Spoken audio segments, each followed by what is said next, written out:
Hi there. I've got a great conversation with JL Cauvin coming up in just a moment here. If you haven't heard the Wednesday show, that would be the show for Wednesday, November 5th. Please go back and listen to it, or don't. I don't know why I have to say that. If you don't want to, you don't have to. But I've got a whole news recap for you on Election Day, what happened, who won, great sound clips, and more. But right now, I've got my conversation with JL Cauvin. We caught up on Tuesday just before the polls closed. It was like Tuesday evening, JL and I did, and we had a great conversation, tried to get around a lot of the election stuff because I figure we would know the results by now, and we do, and they're good as predicted, better than predicted, I think it's fair to say. JL and I talked about a bunch of other things, including the death of Dick Cheney. I went off a bit on that and more. You can watch this at YouTube, youtube.com/standupwithpete, or on Substack. And we were live yesterday where we had 800 people watching. It was pretty great. So thank you very much for all of those of you who have been supporting me and watching live. A lot of that had to do with the people that JL brought when he shared it on his social media platform. So anyway, thank you very much for watching me live then, and I hope to be live later on today at some point. Waiting to hear back from a couple of people. Thank you so much for your support. If you're not a paid subscriber right now, is the time. Patreon.com/Pete Dominic. It'd be awesome to start out with some new subscriptions here at the beginning of November in this first week. Before it closes, hope to hear or see new subscribers signing up now for as little as $5. You can always upgrade your pledge. That's also really good news when I see it. And that's it. Let's start off 50 for me. Let's start off November for all of us and wrap up 2025 as positively as we can. All right, that's it. That's all. Let's listen to my conversation with JL Cauvin. Go listen to his podcast, Rain on Your Parade. It's so good. Support him on all the social media platforms, including YouTube, and you can get a paid subscription on Patreon. Become one of his patrons. Right now, the always great, funny, brilliant, smart, passionate JL Cauvin. Do you have a Truth Social account? I'll neither confirm nor deny the presence. No, I don't. There's a lot I want to talk with you about, and I'm really happy to see you here tonight. And it's election night, and there's some major elections, gubernatorial ones. Everybody's looking at Virginia and New Jersey, and then, of course, all eyes are on the city of New York. And I first want to ask you about New Jersey because you know a bit about that, living there. You've considered running for Mikey Sherrill's seat. She's obviously the Democratic nominee. Is she going to, I don't want to spend a lot of time in this because most people are going to listen to it on the podcast and it'll be over. But what has been the campaign like, and what do you want to say about a state like New Jersey and why this election matters? I think, if I'm being totally frank, I think Jack Ciattarelli, despite potentially being a three-time loser, we'll know obviously soon. When I watched the debate with him, he is a very smooth, described him as smooth without being slick. He presents a kind of Italian Bob Iger vibe. No tie, right, yeah. Confident, seasoned CEO kind of a vibe. And that is a very comforting, compelling presentation of leadership that we all mostly go, oh, yeah, he looks like he can do the job. He looks ready for the job. He looks competent. He sounds competent.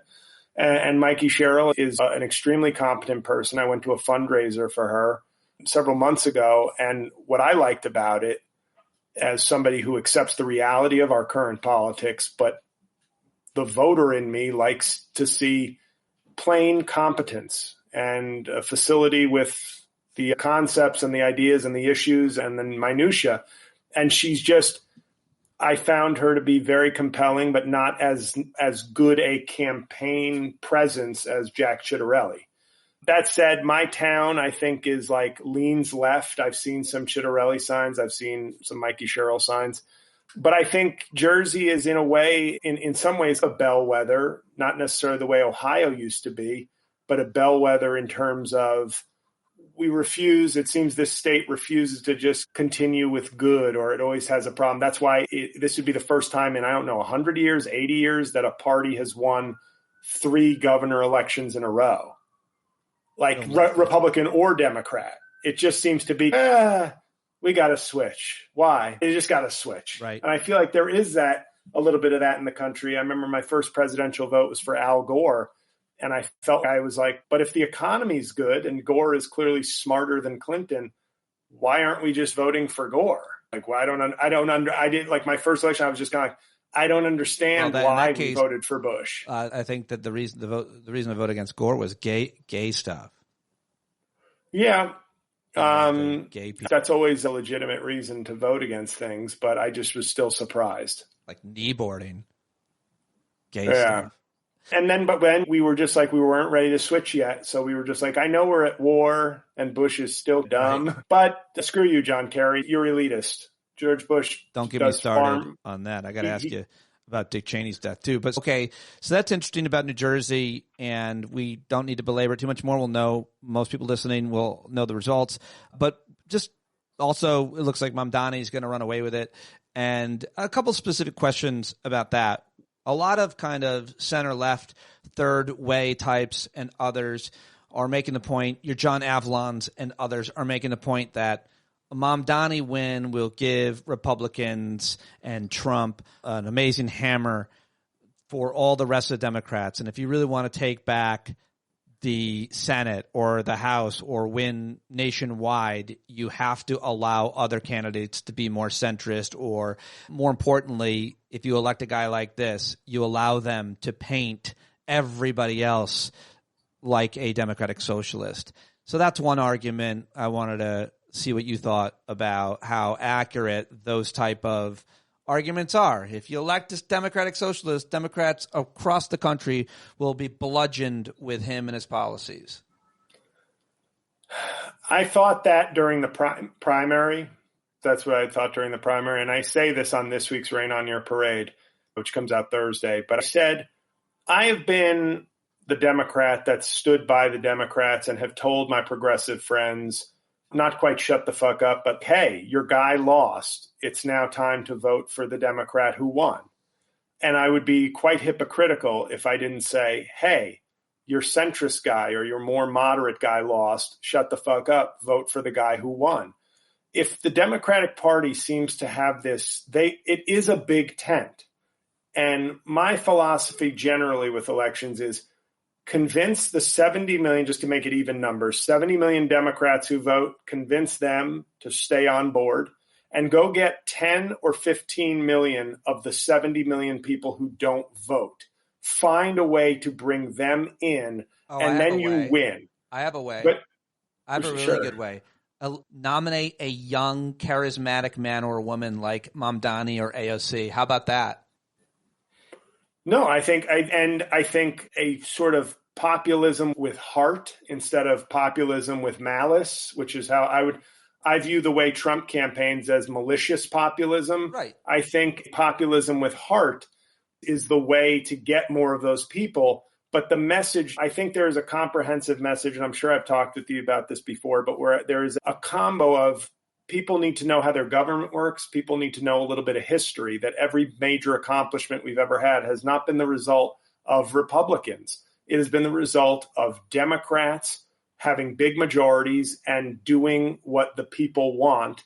And the legacy of those things you are with today. That's why Republicans hate progressive things so much, because once they're here, people like them.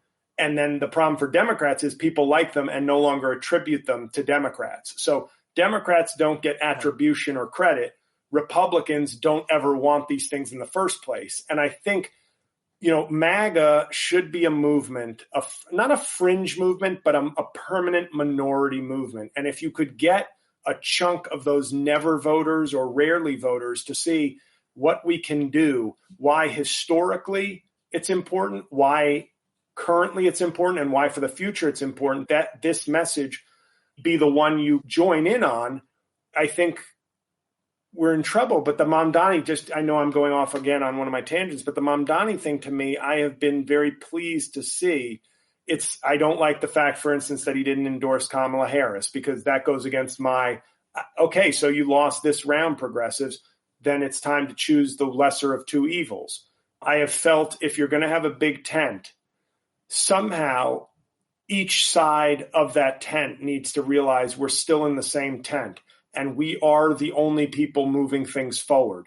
You may not like the speed with which one part of this is moving. You may not like the rhetoric or the wokeness, sorry to use that word, of the other side, but you are all under the tent of moving things forward.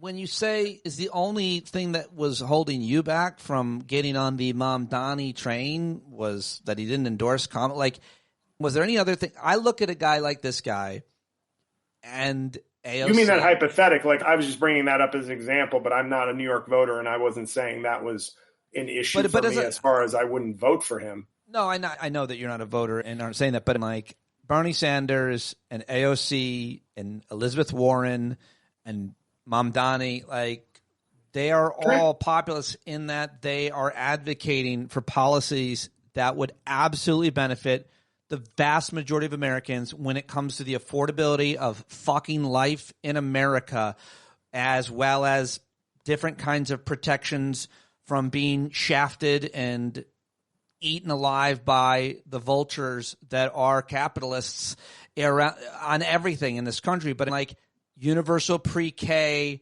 Medicare for all, education, employment, and healthcare opportunities that the rest of the world probably takes for granted, from Canada to Europe. That's what but Bernie and all of these, quote, left-wing populists have been advocating for. And to call it radical, to me, it's no more radical than Medicare or Social Security or any number of things that we have. They're talking about these government store. He wants to have government grocery stores. Doesn't a lot of states have that? They sell liquor at government stores only.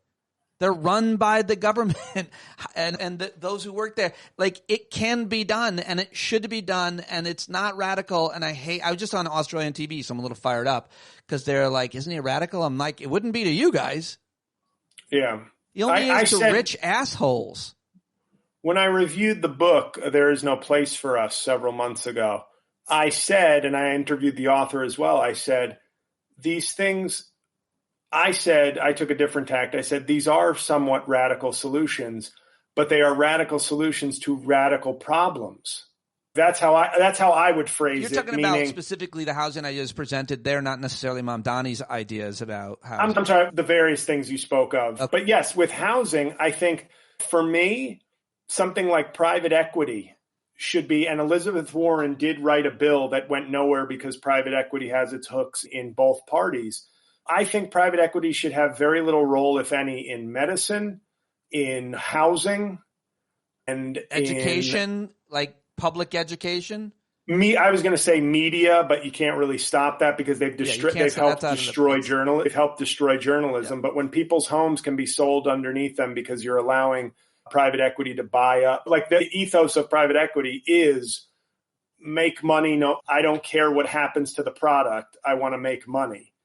And I think banning that from various parts of life or severely reducing it would be a radical thing to our economy. But I also think we need some radical solutions. But I don't even know that I get very irked and triggered by your usage of the word radical because, as Arneson says in the chat, the Overton window has shifted so far right that anyone left of hunting people as sport is an extremist. And all of the policies that Mamdani or any of the other people I present, nothing about them is radical to the vast majority of tax-paying, hardworking people in the world. Like, none of it's radical. It's also, a lot of it are tenets of things that we used to have in this country when government had a lot more support and trust, but that's been hollowed out by the corporate Democrats that reigned for years, and obviously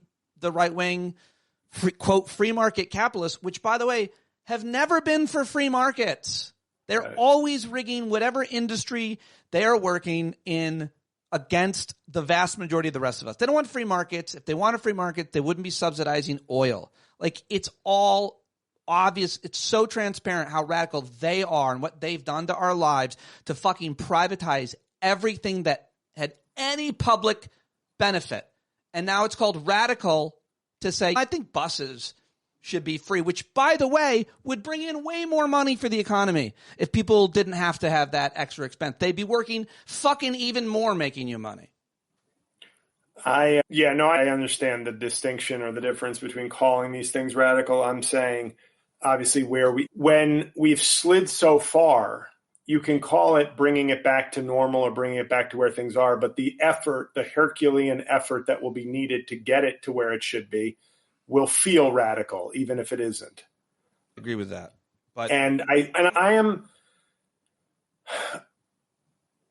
we've all played a part in this. Not me, I vote every time, but I feel like when you see a third of the people in this country don't vote, basically, like even on a presidential, like at a big, you just take the presidential election, and one party doesn't care, does not mind that at all. In fact, they prefer it. That's a really heavy lift to have to. But sorry, again, Australia has compulsory voting. You have to vote by law. Okay. If you did that here, it'd be radical. But if you wanted to go short of that, just make voting easier. Just make it easier. That's why I thought under COVID, it was both enlightening and disappointing to see, if people could just exercise their most important right from home doing nothing, millions more will do it. That's both, hey, then we should do that. We should have everybody be able to vote by mail, vote by, I don't know, we come up with a secure app or something. But at the same time, it is distressing to think, wow, if it's not super easy, we lose 15 million people. And I know people can make all sorts of arguments, like somebody is working, somebody to make it convenient. I get it. I'm all for making voting more convenient. But I can't help but look at that and still go, geez, not everybody who voted in 2020 that didn't vote in 2016 or 2024 was simply because they were at wit's end and had no other option to vote because their time was so consumed.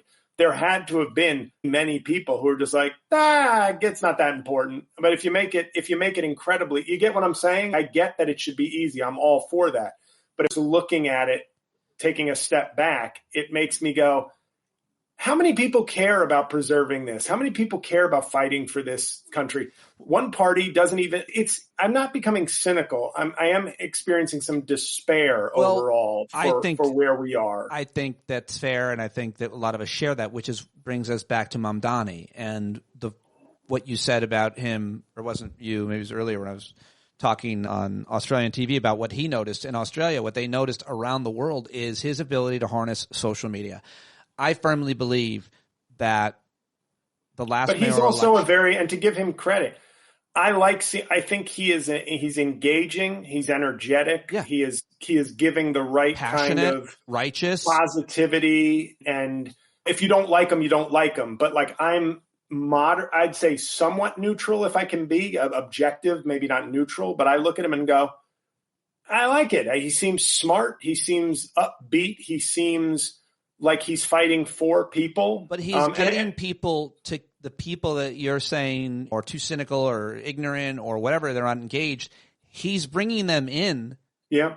Both with his ideas, which would help a lot more people, but more importantly with his style. Social media, fucking prancing up and down Manhattan and every other borough, showing up all over the place and becoming a celebrity, and for all of the right reasons, because he's a fighter, because he cares, because he's hilarious, because he's thoughtful, because he has nuanced ideas and thoughts. You can't soundbite the guy very easily. And I think that he's bringing a lot of people in. I think that AOC has done that. I think other people do that on the campaign trail. New York is a pretty specific and special place. And to be able to do what he's done is something that only a young person running for office, maybe in a place like that, can do. But I think he's a generational talent. Yes, I agree. And I like AOC. AOC has grown on me. I will say this, when it comes to Bernie, I saw some clip today, and obviously things can be clipped, but I feel like Bernie, maybe Mamdani and AOC, it's like a Goldwater versus Reagan. The one guy creates the movement, but it isn't the person who can actually bring that and encourage people to join it. Right. It takes somebody with more telegenic qualities and more communication skills. And maybe that's what we're looking at on the left. Maybe Bernie is the Goldwater of social democrats, and Mamdani and AOC could be the Reagans. But I saw a clip I just feel like Bernie, though, is one of his, I don't know, deficits. I'll put it that way. Is he's very committed to, it feels, to keeping race out of things. And I feel like that's the blind spot for him. Yes. That is his Achilles heel. And maybe he believes it. Maybe he's being true to himself. I think maybe he probably he's not is. playing He's also politics. from Vermont. Yeah. Yeah. And he's super old. Yeah. But there is this element of, like, when you're talking and saying 90% of whites in Mississippi can't be racist. And you go, yeah, probably not. But I also go, probably plenty of them are, though. I don't know why we have I absolutely think that he has a blind spot, and we can criticize him for a lot of other things, as well as the whole Hillary thing and a lot of other things as well. He also grew up in Brooklyn, so I shouldn't say just from Vermont. I'm not sure exactly what the excuse would be for a blind spot on race. But he is the godfather to this generation of the movement. But again, I've never thought what Bernie thinks and says has ever been that radical. I live in a completely different Overton window. I know most people don't, but I've watched politics and covered it for a long time. I've also seen and think a lot about other countries and what they do, and have understood what we have done in the past and how things were a lot worse in a lot of ways. You had children working in mines. You didn't have health care for the people who needed it the most, older folks, and any number of other labor protections and environmental protections. And we're trying to get rid of everything good we ever did, and we're doing a pretty goddamn good job at it. And in the meantime, people lose faith because there's no accountability for all the shitty things that have happened, which bring me to Dick Cheney. Yeah. No accountability. He should be sitting in prison, and yet he somehow, at the end of his life, found a sliver of redemption by coming out against Trump. And I'm not giving any of it, because I'd also argue, and have been, that he paved the way for Donald Trump. So I would also say, much like his gay daughter, perhaps Trump going after his daughter, once again, you only care about an issue when it affects you directly. Republican empathy is, did it happen to me? Which is, of course, not empathy. Or someone in my household. Yeah, of course. I now see that women are people now that I have a daughter. When he passed away today, there's very few people that I have real contempt for. And maybe that's just how I can maintain my contempt for the comedy industry and things, is that I don't have enough left over for other people. But I hate to say it, indifferent, which I feel like is generous when somebody with so many villainous qualities in their career. But I think Trump, talk about an Overton window shifting, I really do believe Trump has set the bar so low for humanity and leadership that it's hard for me to look at Dick Cheney and be like, "Dah!" Even if that's what he deserves. Can I tell you, because of personal privilege, I know you're my guest, but the reason why I feel the antipathy I feel towards Dick Cheney, and I'm very grateful for this, is because I got very involved in the veterans community, Afghanistan and Iraq Veterans of America, specifically through IAVA, but more specifically, Congressman Walter B. Jones, who was a right-wing Christian Republican congressman who felt tremendous guilt for his support for the authorization of the invasion to Iraq. And he hated Dick Cheney as a result. He brought me to Walter Reed, where I visited 5 veterans, none of which had legs. And I stayed in touch with, and I interviewed a veteran every week for a year. And it got me connected to the veterans community, which only 1% of Americans serve. And so I wanted to get involved and connected, so I was always moved by 9/11 and connected to 9/11 because I would live there on that day, and I knew people who died, and I was always so affected by 9/11, which of course led to the Iraq War, my career in media, talking to experts. And I'm sorry to interrupt. Can you just clip where you said I was connected to 9/11? Just clip that for me as a soundbite. Sorry, thank you. Plotted 9/11. Steel does melt at the highest level temperature. I stayed connected to the veterans community. I still am. And so I think what Cheney did to a generation of veterans, I haven't talked about the vast majority of people who suffered and died were Iraqis, of course. I'm just talking about a generation of American veterans. That's the only thing I care about, is that he lied us into that war and stood by it and never had any regrets. Like very few, neither did Rumsfeld. McNamara did at the end of his life, who was Secretary of Defense during Vietnam. Yep. So that's what and I he think won an about. Oscar. That documentary won an Oscar. So Yeah. I'm like, look at the bright side. If you come clean, there still might be rewards. Too late. He never did. And he shot his friend. He shot his friend in his face, and his friend apologized to him. And people say that, and I go, I kind of respect that. I do too. That's pretty boss. That's a pretty impressive kind of power. Well, yeah. No, I'm always apologizing to people, and I'm going, I think I was wronged here.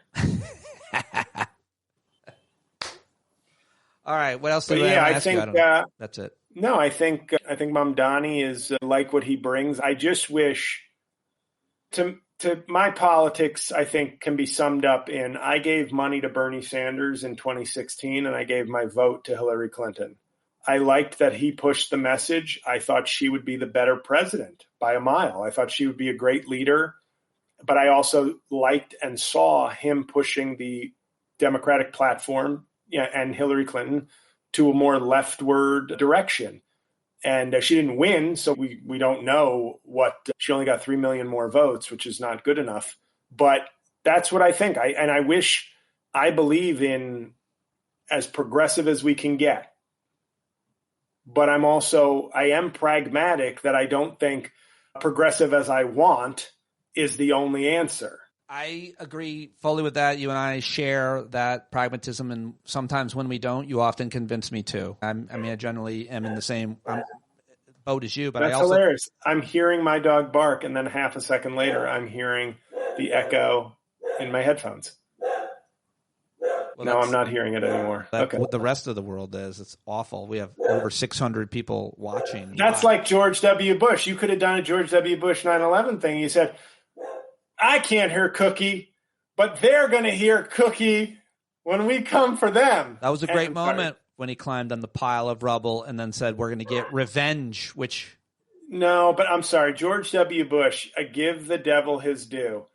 Some great posts. His rubble moment was pretty good, and his strike at Yankee Stadium, pretty good. The bar's pretty low. He too. As somebody who's only into the symbolic moments of politics, he scored very high for me post 9/11 until the war.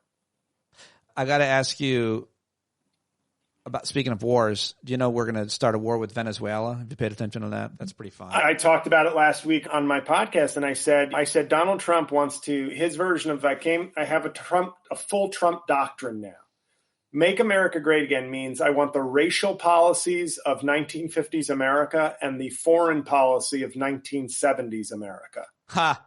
There it is. That's it. I said last week, we're going to kill Maduro, right? Like I said, this is going to be one of those, for a guy who wants things like the 1950s, it can't be shocking that he wants, for whatever reasons, to violate Venezuela and kill their leader and make it his new what. And this isn't like a defense of Maduro. It's just one of these. He's not even pretending to keep his word to his own supporters. No, he never has. But their flaw is that they never really cared. Whether it's eggs or foreign wars or whatever they pretended, it's about having their bully in the White House to torment the people they don't like. And they will capitulate to everything because the only unassailable value they have as voters is that's my attack dog. Yes. And he's going to attack people I don't like. Yeah. And I'm going to find it entertaining. And everything else is negotiable. And I think he realizes that. I know it's not okay when any president does any sort of bad, violent act. I get it. But there is something extra when it's like an objectively horrible human being wielding this power. Lyndon Johnson may have lied about Vietnam, and that's, of course, horrible. Boy, did I think he stacked up some pretty strong domestic credits, though, that even those couldn't save him. And he is arguably the most impactful domestic president since Lincoln. Biden. I know FDR. And Biden on a relative scale, I think, did incredible work. But, now Trump, I don't even understand what his thing is with Venezuela, but boats. I think if you want to understand what his thing is with Venezuela, look to his Secretary of State who's got a hard on. This is Rubio's war. It's crazy. No. He's a classic. Cheney dying. Rubio was made in his image. He's a Cuban American, and all the stereotypes around anti-strongmen in Latin America that come with it seem to be pretty fair. And I think Trump's letting him have that part of the world. And you're seeing assassinations of men that may or may not be. Quarterbacks give their offensive linemen watches. Donald Trump gives his staff dictators to assassinate. Yeah, or countries to overthrow. Yeah. Countries to regime change is something. It's ironic. Was there another issue that I wanted to ask you about? Oh, and he still won't send missiles to Ukraine. Now he's backed off that again. Yep. That's, at this point, it's a girl teasing a boy or something in middle school. I genuinely can't believe this man is president. I'm sorry. I know that's such a fundamental, basic complaint, but it's like I said, getting 15 million of those non-voters off the sidelines, making a historic, civic, and engaging message as to why Democrats are the answer. This is so embarrassing and stressful having him as president every day. It's really, yeah.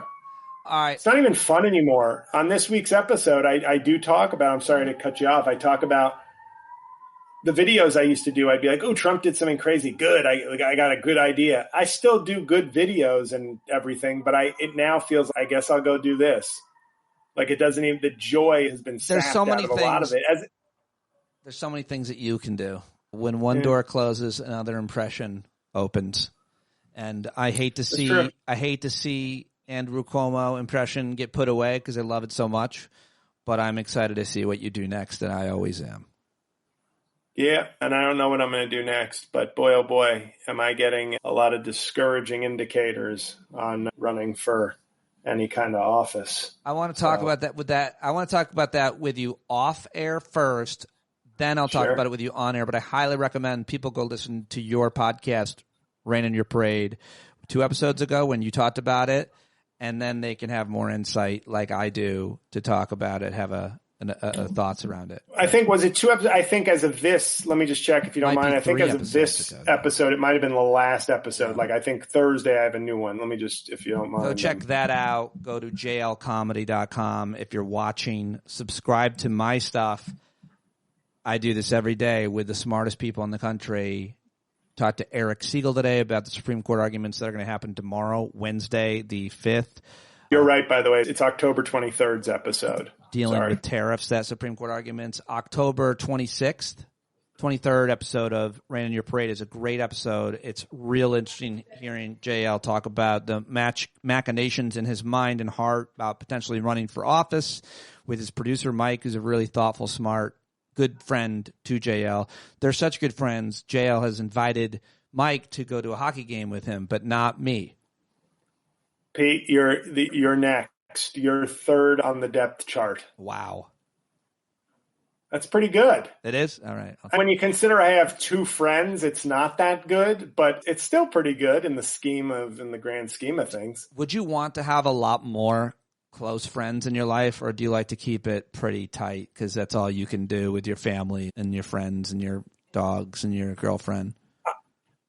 I think, I don't know, in terms of friendship, I grew up playing sport on sports teams and college. I made a lot of friends, but also I've made work friends. But you start to, when those bonds aren't there to support the friendship, it doesn't mean you don't like the person, but you realize, who am I really making time for anymore? And I feel like I make time for almost nobody.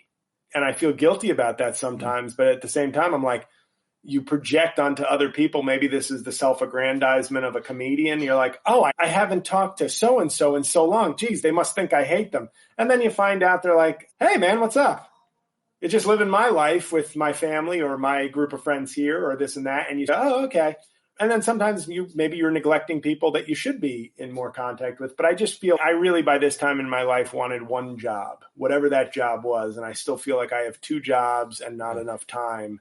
And my joke about comedy is it takes up all my free time so I can pay for the things I do that I don't have as much time to do because of comedy. It's a real circular. It's an interesting doom spiral. Work-life balance is a really hard thing to find and even identify.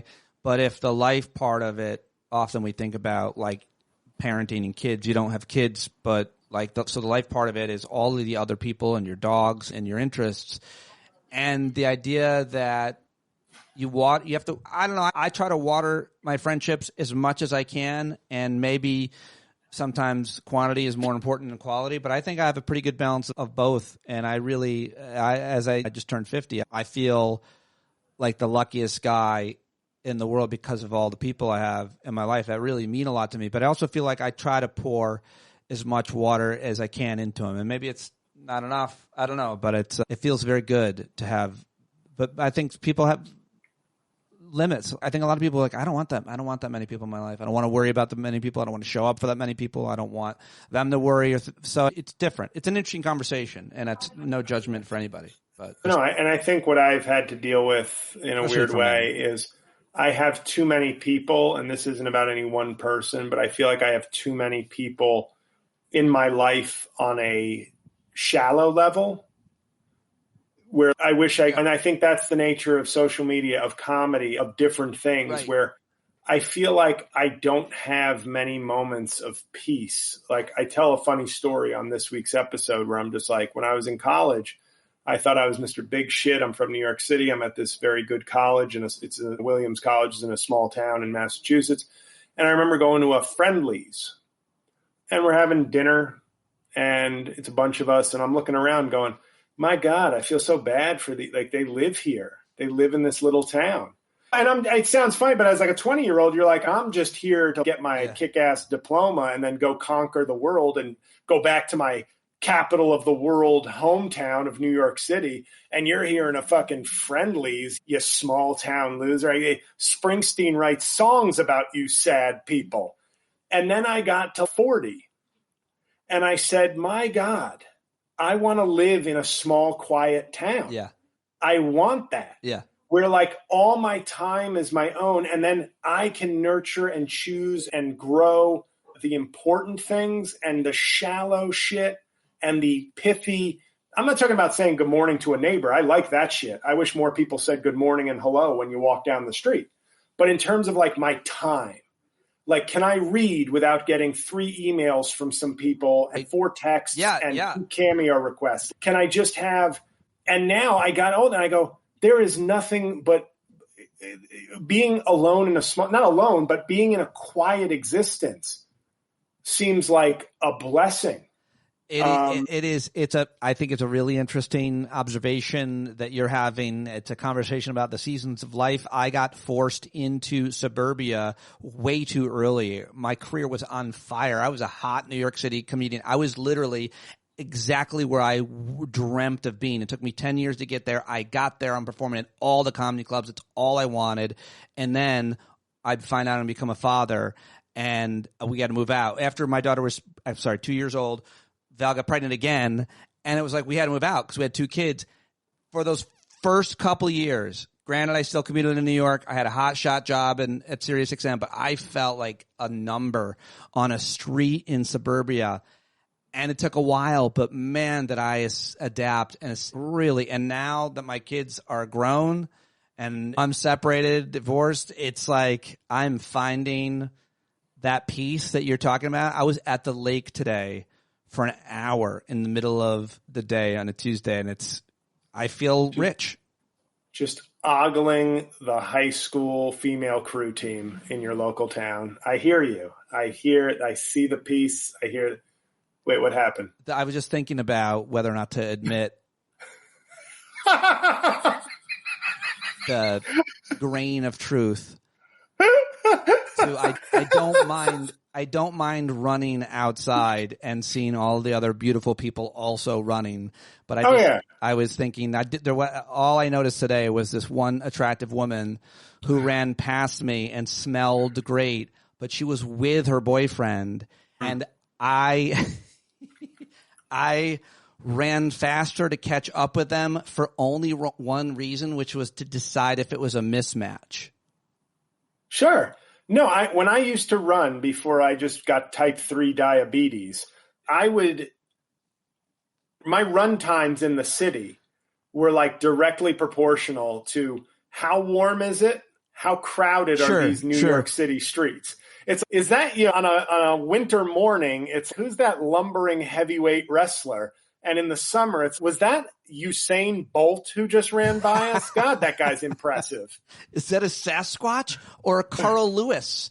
So the other, I just think that's important. I think that finding that at whatever point in your life is, like, a lot of people really do want to get to a little bit more quiet in their life in general. And I think that's a very important place to strive for. And when you can get it, really sit in it and take advantage of it. The other thing is I went to the park last week, Rockland State Park, which is my favorite place where I live. I have a bunch of favorite places, but that's one of them. And there was a cancer walk, breast cancer, because it was October. And so I went to run my 3.5 miles, and the path was fully taken by all these women who were raising money for breast cancer. And I shit you not, when I figured out that was the deal and the path was all taken up, I said this, ugh. Yeah. I can't run because all these women here are raising money for breast cancer, and they're literally in the way. So I waited till it finished. Luckily, there wasn't so many women raising money. If there's ever a Tate McRae concert near you, that'll be some run. What is that? She's like a hot young singer who, whenever I have been around, like, I have randomly come into the city 2 times in the last 3 years during Tate McRae concerts at Madison Square Garden. And my original joke was, is there an OnlyFans internship seminar, or is it a Tate McRae concert in town? You're saying that when she's in town, there's a lot of every girl, and I'm just going to say this, let's just be careful. Every 18 to 24-year-old is in knee-high boots, tiny skirt. Like, it's like the uniform of this singer. And I didn't realize it the second time I was going into the city. I was just like, what is going on? I'm an old man, but I'm not a dead man. What is happening here? Why is and then I was like, oh, there's a Tate McRae show here. And they all try to, like, dress like Tate McRae before her concert. It's very culty and in a hot cult kind of way. When you start talking about young women, I get uncomfortable. I do want to say shout out to our That's why I said 18. There's nothing wrong. It's legal. Shout out to Adam Sank, who's been watching and commenting on. JL and I are both friends of and big fans of the very talented Adam Sank. And he's been writing funny things. He's dirty. He's filthy. Anyway. Yeah. Anything I've said, any PG comment I made about Tate McRae pales in comparison to whatever Adam Sank is doing right now to pictures of People's Sexiest Man Alive that was announced today. He's one of those people that you follow or are friends with on social media where, especially on Threads, they feed you his replies. Adam Sank's replies to, like, anti-gay or just, like, religious right-wingers are worth threads to me. You should follow him on Threads and everywhere else and watch him. He's very funny. And I should get him back on the show. He's really good. Yeah, big fan of Adam Sank. Yeah, there you go, Adam. All right, JL. We'll talk again very soon, and I appreciate you stopping by and everybody stopping by tonight. Almost 800 people here. Wow. Oh, very cool. And that's just a live. Thanks for doing it live with me. Oh, yeah. Love you. By the way, I have one more thing. I watched Nick Fuentes and Tucker Carlson, about 90 minutes of it, in, like, double speed, because that's how I watch stuff, or time and a half. It's fascinating. There is a huge cultural civil war in kind of the right-wing MAGA universe, and the most extreme white supremacists seem to be really dominating, and specifically in media. But I think media on the right especially wags the dog. It does everything now, but it leads the elected politicians, whether you're Ted Cruz or J.D. Vance. Man, this kid destroys Tucker Carlson. And it's not like a contentious argument. It's just you can tell which one of them is genuine and, frankly, more intelligent versus the one who's just faking that he's this Christian. Like, Tucker Carlson is so disingenuous, and Nick Fuentes really believes his shit. And more importantly, Fuentes is burning everyone down on the right, the commentators. And I believe that the young right is And overwhelmingly, people are following him because he is true to his white supremacy, white nationalism, and it's crazy. I just wanted to mention that and see if you had any thoughts about it, if anybody else does. No, I think, we're only a couple of weeks away from somebody saying, will the left find its Nick Fuentes? They're saying that they're trying to compare people like Hassan Piker or even Zohran Mamdani to the extremists on the right. And it's crazy. What's crazy to me is give me the left's most extreme view. That is actually a legitimate view because the left doesn't actually believe in a lot of the things that people say they do. Open borders and defund the police and all of that. It's always more nuanced. But the right definitely believes in crazy conspiracy theories about your health, not to mention all kinds of other things, and extreme theories about gender and patriarchy and white supremacy. And the left is like Medicare for all. It's not extreme. It's very common and pragmatic government policy. I hate that comparison. I hate double standard. But that's the both sides thing. It's never been true, but it's always been a convenient, cynical way to appear intelligent. I think both sides suck. The extreme. It's this flippant way of, I'm so tired of I hate to say it, Joe Manchin as the 50th vote from West Virginia. Love you, guy. Love that you're giving us control of the committees and everything else to drive the agenda of the Senate.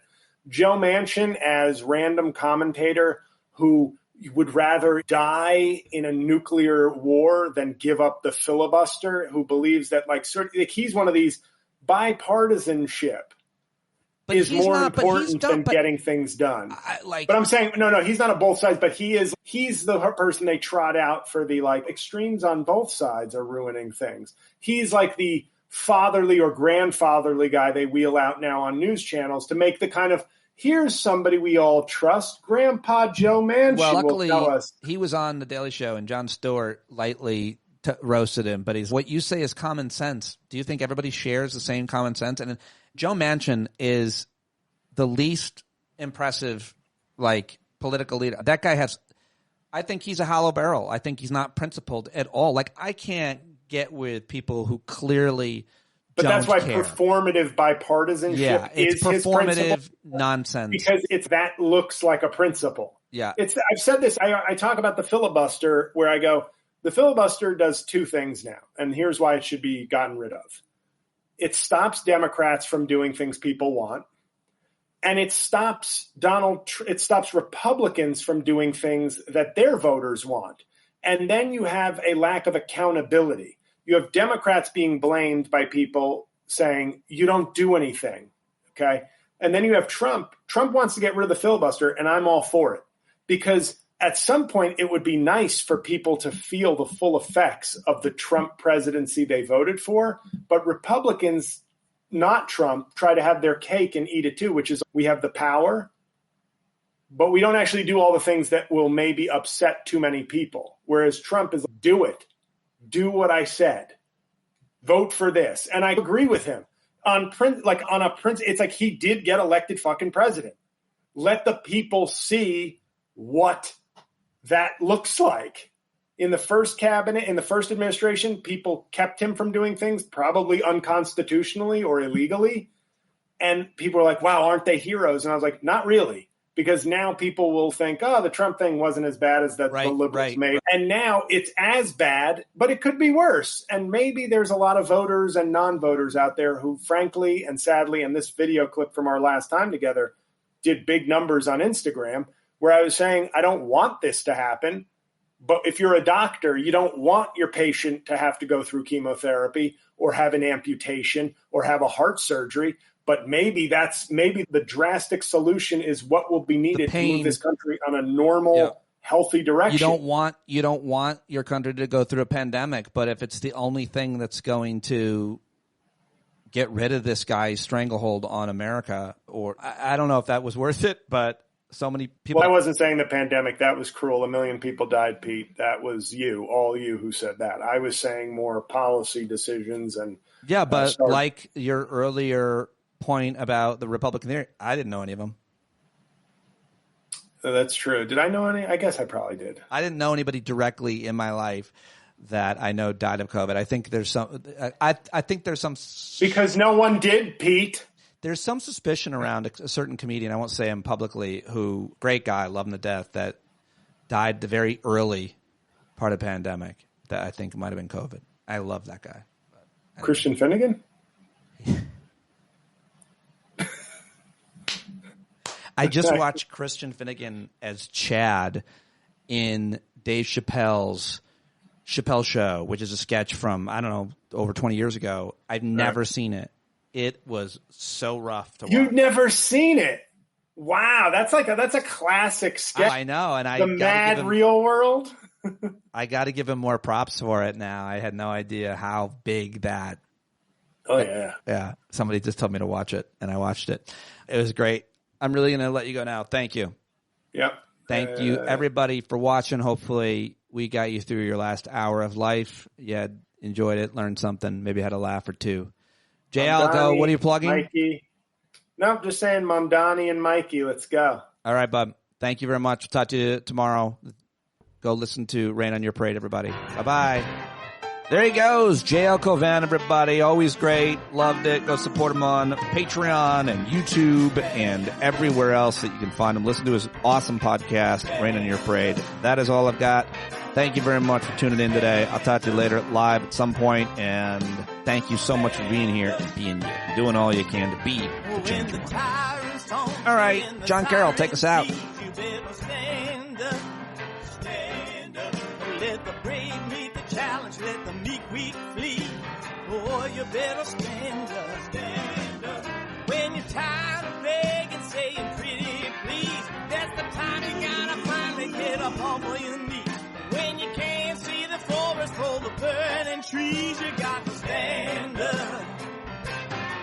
Hey, you've been sitting so long, you got the creaky knees, you got to stand up. Stand up. I think you're driving wheels with leaking grease. Boy, you better stand up. Stand up. Well, there's a whole lot more of us who know what's right. They'll keep right on ignoring us if we keep sitting tight. You got to open up the window to let in some light. You got to stand up. That's right. You got to rise up. You got to stand up. You got to stare the devil straight in the eye. Let him know it's his turn to go. See it clear when all you hear is a lie. Don't get up off of your butt, get down off of your fence. Even if it ain't a very friendly audience, well, they'll begin to listen when you start making sense. And you stand up, stand up. No need to point your rifle to defend your town. Just stand up, stand up. You know they can't deny what you're laying down. Boy, you better stand up. Stand up. Show your face of every color, yellow, black, red, and brown. She's the place where every lost child will finally be found. There's only one thing to do before we stand our ground, and that's stand up. Stand up. Well, the founding fathers saw a land for all. They had to stand up. They had to stand up. They had a keen imagination for a crystal ball, drawing all the plans of a stand up. But all they had to go on was the time they were in, with other causes for laws, and since they weren't even sin, they knew that change was gonna come before the change would begin. They had to stand up. All right, they had to stand up. We got to stand up. We got to look the devil square in the eye. We gotta let him know it's his time to go, and make it clear when all we hear is a lie. Why you lying awake wondering where the money all went? It'll be the cost of freedom that'll go unspent. You can see him flee the scene of that experiment if you stand up. Alright, we got to speak up, we got to reach up, and raise your voice in every way you know how. Don't be told up, you got to show up. Ain't no better time to do it but now. No need to pledge allegiance to no wanton tribe. Rise up, show obedience to the voice inside, and listen well and it'll tell you not to So run and hide, it says stand